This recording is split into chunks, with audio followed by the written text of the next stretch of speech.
In today's video, I'm going to show you how to use BNB to pay trading fees on Binance, step by step.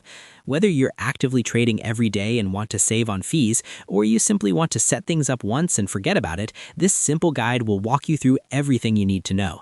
By the end of this video, you'll feel confident navigating your Binance settings and unlocking fee discounts easily. So let's get started. First, open your Binance app and make sure you're logged into your account. Once you're inside, look at the top of the screen and tap on your profile icon. This is usually located in the top left or top right corner depending on your app layout. Make sure to follow along carefully here because this is where all your important account options live. Next, inside the profile section, tap on Settings. You'll now see several options that let you customize how your Binance account works. This area helps you control trading preferences, security features, and fee-related options, so take your time and don't rush through it.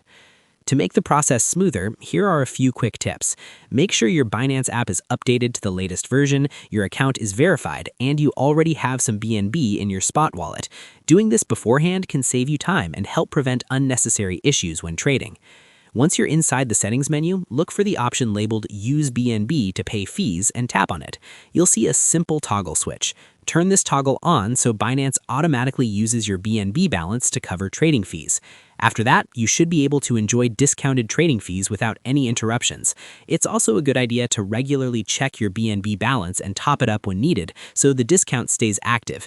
Taking this extra step ensures everything runs smoothly and avoids unexpected fee charges. And that's all there is to it. By following these simple steps, you'll be able to use BNB to pay fees on Binance easily and efficiently.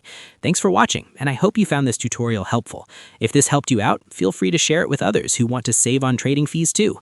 Why not make someone's day easier?